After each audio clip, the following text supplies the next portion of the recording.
RS competitive exam में आपका स्वागत है। आज हम भूगोल का दूसरा पार्ट करेंगे। जानिए बिहार का भूगोल पार्ट 2 करेंगे। इसको देखने के पहले इसका पार्ट 1 देख लीजिए। पार्ट 1 हम अपलोड कर दिए हैं। कहता है कि उत्तरी भाग में हिमालय पर्वत की नेपाल श्रेणी है। राज्य के 94.2 हजार वर्ग किलोमीटर क्षेत्रफल में से 53,300 वर्ग किलोमीटर गंगा का उत्तरी मैदान है, जबकि 40,900 वर्ग किलोमीटर दक्षिण बिहार में पड़ता है। भौगोलिक दृष्टि से बिहार को 3 प्राकृतिक भागों में बांटा गया है।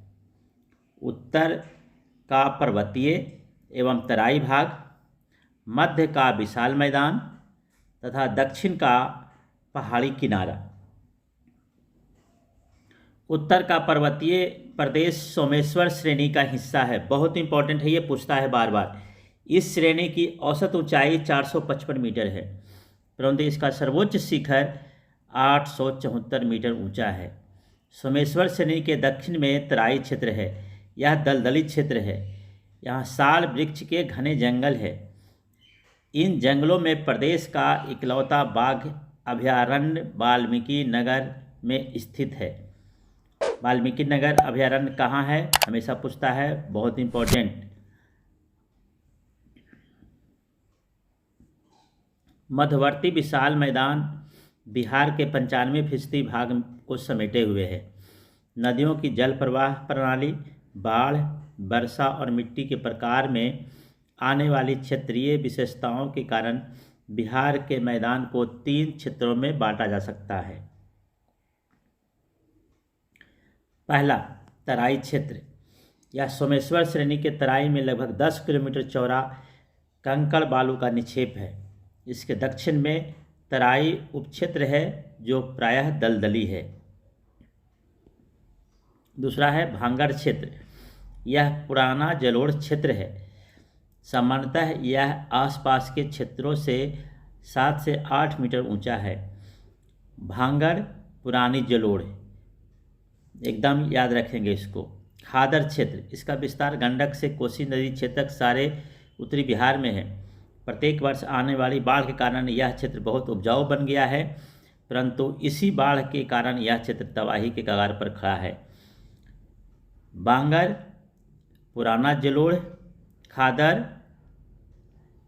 नया जलोढ़। बिहार की अर्थव्यवस्था में भूमि संसाधन का स्थान सर्वोपरि है। राज्य के सभी भागों में भूमि प्रायः उपजाऊ एवं कृषि योग्य है, लेकिन सघन जनसंख्या के चलते भूमि पर दबाव अधिक है। कृषि योग्य कुल 93.6 लाख हेक्टेयर भूमि में से 56.03 लाख हेक्टेयर क्षेत्र पर शुद्ध रूप से खेती की जाती है। ये प्रश्न बीपीएससी में एक बार पूछ चुका है।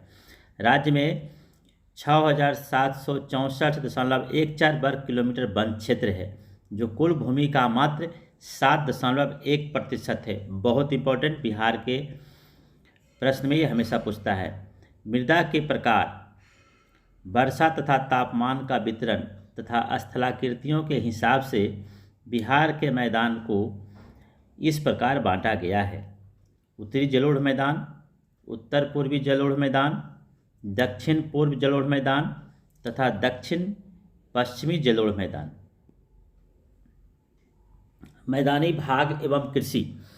राज्य की 76% जनसंख्या कृषि से जुड़ी है। मुख्यतः खरीफ या रबी फसल के मौसम में खेती की जाती है। खरीफ फसलों का समय मध्य मई से प्रारंभ होकर अक्टूबर तक रहता है। ये पूछता है खरीफ फसल कब से कब तक होता है, तो मई से अक्टूबर तक, जबकि जाड़े के आरंभ होने पर रबी फसलें बोई जाती है। फसल एवं ऋतु के पारस्परिक संबंधों पर राज्य की कृषि 4 भागों में विभाजित है। भदई, जिसे शरदकालीन कहते हैं। मानसून पूर्व की वर्षा पर आधारित भदई फसलें भादो महीने तक तैयार हो जाती है।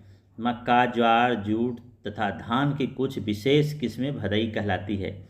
अगहनी शीतकालीन ठंडा में होने वाला। बिहार की कृषि में अगहनी फसल का स्थान सर्वोपरि है। इसकी बुआई जून में की जाती है और अगहन दिसंबर महीना को अगहन कहते हैं में तैयार हो जाती है। अगहनी फसल में धान प्रमुख है। रबी ये वसंतकालीन फसल है। गेहूँ, जौ, चना, खेसारी, मटर, मसूर, अरहर, अलसी, सरसों आदि फसलें रबी के अंतर्गत आती है। इनकी बुआई अक्टूबर नवंबर के महीने में होती है और गर्मी के प्रारंभ होने तक तैयार हो जाती है। राज्य में कुल भूमि के 1/3 हिस्से पर रबी की फसलें बोई जाती है। गर्मी आर्द्र भूमि वाले कुछ क्षेत्रों में विशेषतः धान, मक्का तथा सब्जियों की खेती की जाती है। सिंचाई व्यवस्था में प्रगति के साथ गर्मी की कृषि के प्रसार की अच्छी संभावना है। बिहार में धान, गेहूँ, मक्का, दलहन, तिलहन, तंबाकू, सब्जी तथा केला, आम और लीची जैसे फलों की खेती की जाती है। हाजीपुर का केला, दरभंगा का आम, मखाना दरभंगा में होता है, याद रखेंगे, इसको पूछता है। मुजफ्फरपुर की लीची बहुत इंपॉर्टेंट तथा शहद बहुत प्रसिद्ध है। शहद के उत्पादन में बिहार देश में अव्वल है, एकदम याद रखेंगे। शहद के उत्पादन में बिहार अव्वल है। नकदी फसलें जूट 9%, गन्ना 1%, आलू 4%, तंबाकू, मिर्च तथा फूल की विभिन्न किस्में होती है। इसके अतिरिक्त देश के कुल उत्पादन का लगभग आधा शहद बिहार में तैयार होता है, जहां इससे 1,06,000 परिवार जुड़े हैं। कृषि से जुड़े विषयों पर शिक्षा तथा शोध के लिए राज्य में संस्थानों की आधारभूत संरचना है। राजेंद्र कृषि विश्वविद्यालय पूसा समस्तीपुर इसके अंतर्गत 36 जिलों में खोले गए कृषि विज्ञान केंद्र के विभिन्न क्षेत्रों में होने वाली फसलों तथा बागवानी को बढ़ावा देने में सक्षम है। इसके अतिरिक्त राज्य में भारतीय कृषि अनुसंधान परिषद द्वारा लीची, मखाना तथा पान पर शोध के लिए मुजफ्फरपुर में राष्ट्रीय अनुसंधान केंद्र की स्थापना की गई है। बहुत इंपॉर्टेंट, राष्ट्रीय अनुसंधान केंद्र मुजफ्फरपुर, जिसमें लीची, मखाना और पान का अनुसंधान केंद्र है। दलदली क्षेत्र सामान्यतः चौर कहा जाने वाला यह क्षेत्र बिहार में कई भौगोलिक विशेषताओं का प्रदेश है। चौर क्षेत्र किसे कहा जाता है? दलदली क्षेत्र को चौर क्षेत्र कहते हैं। बहुत इंपॉर्टेंट है ये। कई दलदली भाग तो इतने विशाल हैं कि ये जैव विविधताओं के अतिरिक्त नदियों का उद्गम स्थल भी है। पटना, नालंदा तथा मुंगेर जिलों में जल जमाव का क्षेत्र ताल क्षेत्र कहलाता है। ताल क्षेत्र वैसा क्षेत्र जिसमें बहुत दिनों तक पानी रहता है, उसे हम ताल क्षेत्र कहते हैं। दूर दूर तक गांव नहीं होता है। बिहार राज्य के धरातलीय स्रोत 15 नदियों के प्रवाह प्रदेश में विभाजित है। राज्य का उत्तरी मैदान धरातलीय तथा भूमिगत जल दोनों ही दृष्टि से संपन्न है। राज्य के दक्षिणी मैदान में उपयोग में लाने योग्य जल संसाधन की मात्रा उत्तरी बिहार की तुलना में कम है, किंतु इसी भाग में जल संसाधन का अपेक्षाकृत अधिक उपयोग हुआ है। हिमालय, छोटानागपुर का पठार तथा विंध्याचल की पहाड़ियों से उतरने वाली कई नदियाँ तथा जलधाराएँ बिहार में प्रवाहित होकर गंगा में विसर्जित होती है। गंगा नदी राज्य के लगभग बीचों बीच से बहती है। उत्तरी बिहार का समतल मैदान घाघरा, गंडक, बूढ़ी गंडक, बागमती, अवधारा, कमला, कोसी और महानंदा नदियों का प्रवाह प्रदेश है। कर्मनाशा, सोन, पुनपुन, किऊल, हरोहर, बड़ुआ, चंदन तथा चीर नदियों के साथ प्रवाह बिहार प्रदेश में गंगा के दक्षिणी मैदान में बहने वाली नदियां हैं। वर्षा के दिनों में उत्तर बिहार की नदियां बाढ़ की एक बड़ी समस्या है। राज्य की प्रमुख नदी बेसिन का अपवाह क्षेत्र नदियों की लंबाई तथा बाढ़ प्रभावित क्षेत्र इस प्रकार हैं। आरएस कॉम्पिटिटिव एग्जाम अभी तक आप लोग अगर आप सब्सक्राइब नहीं किए हैं तो सब्सक्राइब कर लीजिए। इसमें हम अच्छी जानकारियां आपको उपलब्ध करवाते हैं। नदी बेसिन अपवाह क्षेत्र, नदी की लंबाई एवं बाढ़ प्रभावित क्षेत्र। ये डाटा दिया हुआ है, ये डाटा आप लोग ज़रूर देख लीजिएगा, इससे प्रश्न पूछता है। प्राकृतिक दृष्टि से यह राज्य गंगा नदी द्वारा दो भागों में विभाजित है, उत्तर बिहार का मैदान और दक्षिणी बिहार का मैदान। सुदूर पश्चिमोत्तर में हिमालय की तराई को छोड़कर गंगा की उत्तरी मैदान समुद्र तल से 75 मीटर से कम ऊंचाई पर है। ये एकदम याद रखिएगा, इसको पूछता है ये बार बार, कितना मीटर? 75 मीटर। यहाँ बाढ़ आने की आशंका हमेशा बनी रहती है। घाघरा, गंडक, बागमती, कोसी, महानंदा और अन्य नदियाँ नेपाल में हिमालय से नीचे गिरती है तथा अलग अलग जलमार्गों से होती हुई गंगा में मिल जाती है।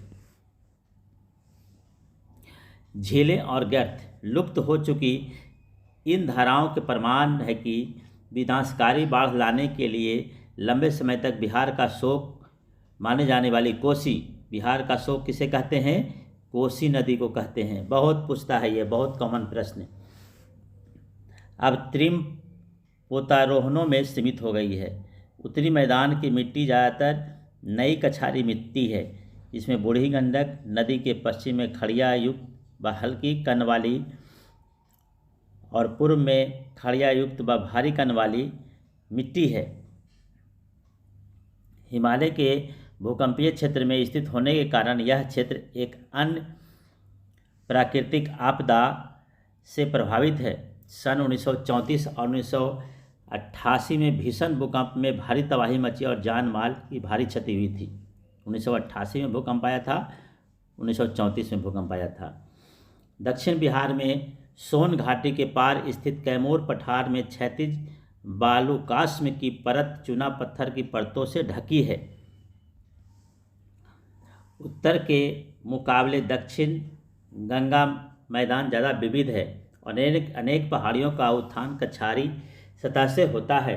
सोन नदी को छोड़कर सभी नदियाँ छोटी है, जिनके जल को सिंचाई नहरों की ओर मोड़ दिया जाता है। यहाँ की मृदा काली चिकनी या पीली दोमट मिट्टी से संगठित अपेक्षाकृत पुरानी जलोढ़ मिट्टी है। खासकर यह दक्षिण की ओर अनुर्वर व रेतीली है। अनुर्वर मतलब जिसमें कि अनाज कम उपजता है, अनुर्वर। ये हमारा भूगोल समाप्त हो गया। आरएस कॉम्पिटिटिव एग्जाम अभी तक आप सब्सक्राइब नहीं किए हैं तो सब्सक्राइब कर दीजिए, लाइक कर दीजिए, अपने दोस्तों को शेयर करिए, जिससे कि मेरा मनोबल बढ़ सके। Thank you.